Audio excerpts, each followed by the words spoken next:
2014 మార్చి 8వ తేదీన ఒక సాధారణ రాత్రి ఊహించని మలుపు తిరిగింది. ఆకాశంలో రారాజుగా పిలిచే మలేషియన్ ఎయిర్లైన్స్ ఫ్లైట్ MH370 తన ప్రయాణాన్ని మొదలుపెట్టింది. కోలాలంపూర్ నుంచి బీజింగ్ వెళ్లడానికి ఆ బోయింగ్ 777 విమానం గాల్లోకి ఎగిరింది. అందులో 225 మంది ప్రయాణికులు, 9 మంది క్రూ మెంబర్స్ ఉన్నారు.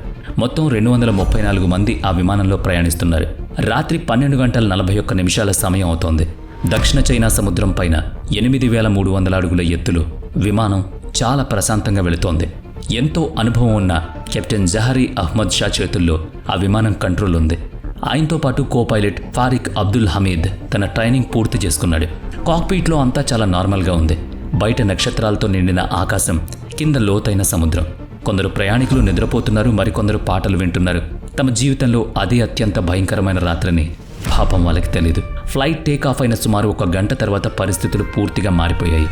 ఎయిర్ ట్రాఫిక్ కంట్రోల్ రాడార్ మీద టెక్నికల్ ఫాల్ట్ అనే మెసేజ్ ఫ్లాష్ అయింది. విమానంలో కొన్ని సిస్టమ్స్ అకస్మాత్తుగా పనిచేయడం మానేశాయి. అసలు ఏం జరుగుతుందో అర్థమయ్యేలోపే ఒక్కొక్కటిగా విమానం సిస్టమ్స్ అన్నీ ఫెయిల్ అయ్యాయి. అప్పుడే కాక్పీట్ లోపల ఒక చిన్న పేలుడు లాంటి శబ్దం, వింత వాసనతో కూడిన ఒక విషవాయువు వేగంగా వ్యాపించడం మొదలైంది. ఆ గ్యాస్ పీల్చిన కొద్ది సెకండ్లలోనే 2 పైలట్లు స్పృహ కోల్పోయారు. వారు ATCకి ఎమర్జెన్సీ మెసేజ్ పంపించడానికి ప్రయత్నిస్తున్న సమయంలోనే ఆ విమానం రాడార్ నుంచి శాశ్వతంగా మాయమైంది. కాక్పీట్ డోర్ లోపల నుంచి లాక్ చేసుంది. దాన్ని బయట నుంచి తెరవడం ఎవరి వల్ల కాలేదు. ప్రయాణికులకు ఒక్కసారిగా విమానంలో కుదుపులు తెలిసాయి. దాంతో అందరూ భయపడ్డారు. ప్రయాణికులు కాక్పీట్ డోర్ పగలగొట్టడానికి ఎన్నో ప్రయత్నాలు చేశారు. కానీ అది ఇనుప డోర్ లాగా చాలా బలంగా ఉంది. ఫ్లైట్ అప్పటికే ఆటో పైలట్ మోడ్లోకి వెళ్ళిపోయింది. తన పూర్తి స్పీడ్తో ఎవరికీ తెలియని దిశగా ఆ విమానం వెళుతోంది. ఆ సమయంలో ఫ్లైట్లో 49,000 కిలోల ఫ్యూయల్ ఉంది. ఆ ఇంధనంతో విమానం దాదాపుగా 8 గంటల పాటు గాల్లో ప్రయాణించగలదు. మెల్లగా ఆ విషవాయువు క్యాబిన్ మొత్తం వ్యాపించింది. దాంతో ప్రయాణికులు ఒక్కొక్కరిగా స్పృహ కోల్పోవడం మొదలుపెట్టారు. దారి తప్పిన ఆ విమానం ఎన్నో గంటల పాటు గాల్లోనే ఉండిపోయింది. ఒక దెయ్యంలాగా ఆ గుర్తు తెలియని సముద్రం పైన వేలాది మైళ్లు ప్రయాణించింది. ఉదయం 5:40 కాక్పీట్లో కెప్టెన్ జహరీకి మెలకు వచ్చింది. దాదాపు 5 గంటల పాటు స్పృహలో లేని ఆయనకు విపరీతమైన తలనొప్పి. బయటకు చూస్తున్న ఆయనకు ఒక్కసారిగా గుండె ఆగినంత పనైంది. అక్కడ ఆయన కంటికి కనిపించినంత దూరం కేవలం నీలిరంగు సముద్రం మాత్రమే ఉంది. ఎక్కడా చిన్న భూభాగం కూడా లేదు. ఫ్లైట్ ఫ్యూయల్ ఇంకా కొన్ని నిమిషాల్లో అయిపోబోతోందని డాష్ బోర్డ్ వార్నింగ్ ఇస్తోంది. అప్పుడు ఆయన ముందున్న ఏకైక మార్గం చావు. తను వణుకుతున్న చేతులతో ఇంటర్కామ్ ఆన్ చేసి మనం క్రాష్ అవ్వబోతున్నాం అని చెప్పాడు. ఆ మాటలతో స్పృహలేని ప్రయాణికులు ఒక్కసారిగా లేచారు. ఫ్లైట్ లోపల పరిస్థితి చూస్తే గుండె తరుక్కుపోతోంది. జనాలు ఏడుస్తున్నారు, గగ్గోలు పెడుతున్నారు, దేవుణ్ణి ప్రార్థిస్తున్నారు. మరికొందరు తమ పిల్లల ఫోటోలను, పక్కనే ఉన్న పిల్లలను హత్తుకున్నారు. కెప్టెన్ తన పూర్తి ధైర్యాన్ని కూడగట్టుకుని విమానాన్ని నీళ్ల మీద ల్యాండ్ చేయడానికి ప్రయత్నించాడు. కానీ ఆ వేగంతో అలా చేయడం దాదాపు అసాధ్యం. తమ జీవితంలో ఇంకా కొన్ని క్షణాలు మాత్రమే మిగిలిన్నాయని అప్పుడు అందరికీ అర్థమైంది. ఒక్కసారిగా ఫ్లైట్లో అంతా నిశ్శబ్దం. అందరూ ఒకరి చేతిలో ఒకరు పట్టుకుని చావు కోసం ఎదురు చూస్తున్నారు. విమానం సముద్రం మీద క్రాష్ అవ్వడానికి సరిగ్గా 1 నిమిషం ముందు అందరూ మౌనంగా ఏడుస్తున్నారు. ఆ 234 మంది ప్రాణాలు ఒకేసారి గాల్లో కలిసిపోబోతున్నాయని ఆ ఏడుపులే చెబుతున్నాయి. అందరూ లైఫ్ జాకెట్స్ వేసుకుని డోర్ దగ్గరకు రావాలని కెప్టెన్ చివరి ఆర్డర్ పాస్ చేశాడు. ఒక్కొక్కరిగా భయంతో వణుకుతూ ఆ విమానం డోర్ నుంచి సముద్రంలోకి దూకేశారు. చివరి వ్యక్తి అలా దూకడో లేదు, వెంటనే ఒక పెద్ద పేలుడుతో విమానం నీళ్లలో పడింది. పెద్ద మంట. ఫ్లైట్ వేలాది ముక్కలుగా విరిగిపోయింది. నీళ్లల్లో చల్లాచెదురైంది. ఆ భయంకరమైన ప్రమాదంలో కెప్టెన్ జహరీ, కో పైలట్ ఫారిక్ ఇద్దరూ చనిపోయారు. కానీ మిగతా ప్రయాణికులు అందరూ ప్రాణాలతో బయటపడ్డారు. వారు ఆ చల్లటి సముద్రంలో ఫ్లైట్ ముక్కలను పట్టుకుని ప్రాణాల కోసం పోరాడుతున్నారు. ఒక్కొక్క చిన్న ముక్కను దాదాపుగా 10 మంది పట్టుకుని వేలాడుతున్నారు. ఎవరో ఒకరు వచ్చి తమను కాపాడరా అనేది ఆశ. కానీ వాళ్ళ చుట్టూ కేవలం చావుకు పరిచయం చేసే సముద్రం మాత్రమే ఉంది. దాహం చలి తట్టుకోలేక 10 మంది అక్కడికక్కడే చనిపోయారు. మిగిలిన వాళ్ళు మాత్రం ధైర్యం తెచ్చుకుని ఒకరికొకరు అండగా నిలబడ్డారు. ఆ రాత్రి మొత్తం వెన్నెల్లోనే సముద్రం మీద గడిపారు. మరుసటి రోజు ఉదయం ప్రయాణికుల్లో 6 అనే వ్యక్తి తన దగ్గర ఉన్న బైనాక్లియర్ తీశాడు. ఏదైనా భూభాగం కనిపిస్తుందేమో అని చూశాడు. అప్పుడే అదృష్టం వాళ్ళ తలుపు తట్టింది. సూర్యోదయం కాగానే 6కు దూరం నుంచి ఒక చిన్న ఐలాండ్ కనిపించింది. అక్కడ నేల ఉంది, అక్కడ నేల ఉంది అంటూ సంతోషంగా అరిచాడు. అందరూ ఒక్కసారిగా దిశను చూశారు. అది సముద్రం మధ్యలో ఎవరూ ఇసుకను పోసినట్లుగా ఉన్న అతి చిన్న ఐలాండ్. అందరూ తమ శరీరంలో మిగిలిన శక్తిని కూడదీసుకుని అట్టుగా ఈదారు. ఎన్నో గంటల పాటు కష్టపడి వాళ్ళు ఆ ఒడ్డుకు చేరుకున్నారు. కానీ తీరానికి వెళ్ళిన తర్వాత వాళ్ళ ఆశ ఆవిరైంది. ఆ ఐలాండ్ కేవలం 83 మీటర్ల రౌండ్ ఏరియాలో మాత్రమే ఉంది. ఒక మూల నుంచి మరో మూలకు కనీసం పరిగెత్తడానికి కూడా లేదు. అక్కడే కేవలం 2 కొబ్బరి చెట్లు, వాటి చుట్టూ ఇసుక మాత్రమే ఉన్నాయి. అడవి లేదు, జంతువులు లేవు, కనీసం తాగడానికి నీటి బొట్టు లేదు. 200 మందికి పైగా ఉన్న వారికి ఆ ప్రదేశం ఒక ఓపెన్ జైల్ లాంటిది. పెద్ద అల వస్తే ఆ దీవి కొట్టుకుపోతుంది. ముందుగా తీవ్రంగా గాయపడిన వారికి ఫస్ట్ ఎయిడ్ చేయడం ప్రారంభించారు. తమ బట్టలు చించి కట్లు కట్టారు. కానీ అక్కడ ప్రాణాలతో ఎలా బ్రతకాలి అన్నదే ఇప్పుడు అసలు ప్రశ్న.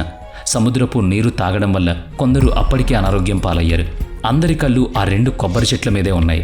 కానీ వాటిని ఎక్కడం చాలా ప్రమాదకరం.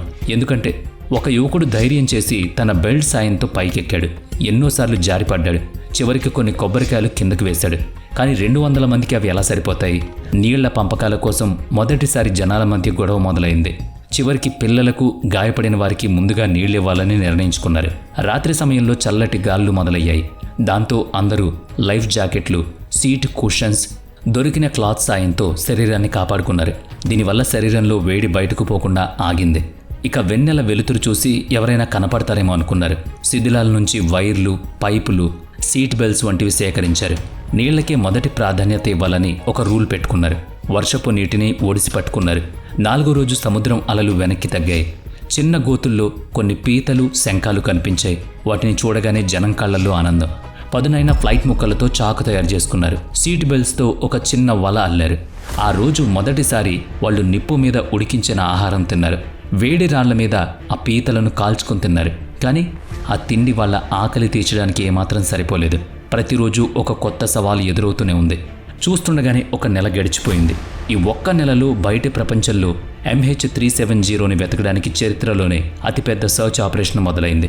దీనికోసం $350 మిలియన్ ఖర్చు చేశారు. సముద్రం అడుగు భాగం మొత్తం గాలించారు. కానీ ఆ విమానానికి సంబంధించిన ఎలాంటి శకలాలు దొరకలేదు. ఆ చిన్న ఐలాండ్లో మాత్రం 200 మంది చిక్కుకుపోయారని ఎవరికీ తెలియదు.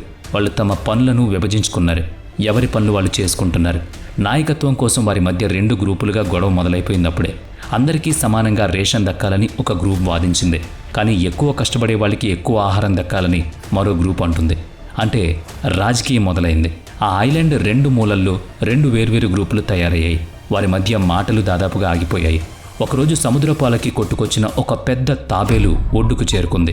ఎన్నో వారాల తర్వాత వాళ్ళకి అంత పెద్ద విందు దొరికింది. కానీ దానికోసం ఆ 2 గ్రూపుల మధ్య భయంకరమైన గొడవ. ఆ గొడవలో ఆ తాబేలు కాస్త నాశనమైపోయింది. ఎవరికీ సరిగ్గా తినడానికి కూడా దొరకలేదు. వారిలో మానవత్వం నెమ్మదిగా చచ్చిపోతుందనడానికి ఇదే ఎగ్జాంపుల్.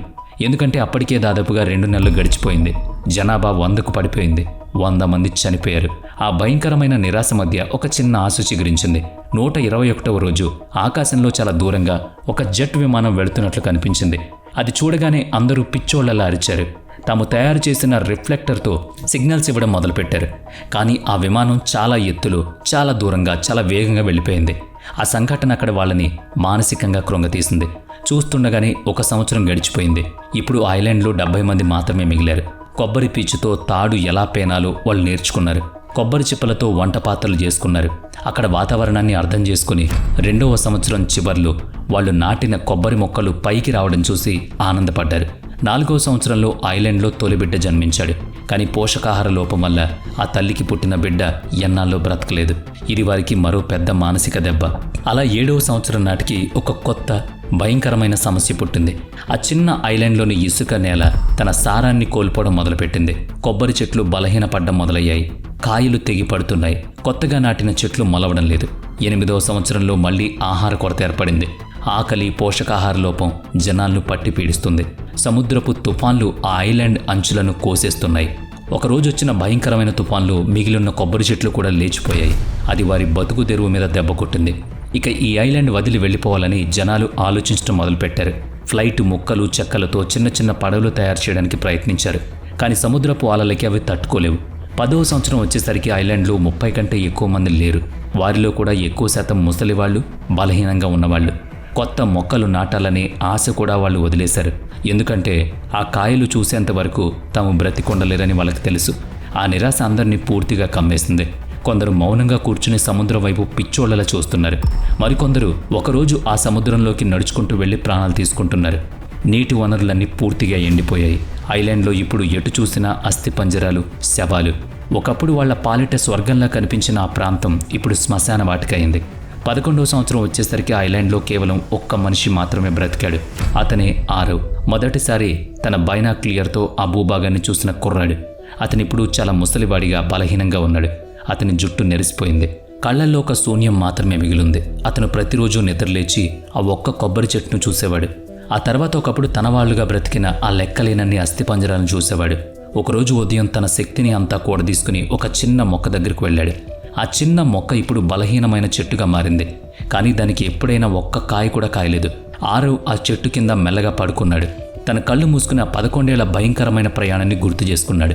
ఆ ఫ్లైట్ ఎగరడం, ఆ పేలుడు, సముద్రం, ఐలాండ్, గొడవలు, చావులు, చిన్న చిన్న సంతోషాలు అన్నీ గుర్తొచ్చాయి.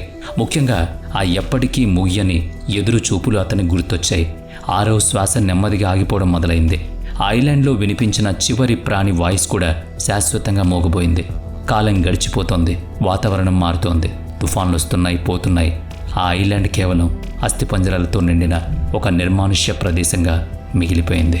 వీడియో నచ్చితే లైక్ చేయండి, షేర్ చేయండి. ఇప్పటి వరకు మన ఛానల్ని సబ్స్క్రైబ్ చేయనట్లయితే ఇప్పుడే సబ్స్క్రైబ్ చేసుకుని పక్కనే ఉన్న బెల్ ఐకాన్పై క్లిక్ చేయండి. నెక్స్ట్ వీడియోలో మళ్ళీ కలుద్దాం. Thanks for watching.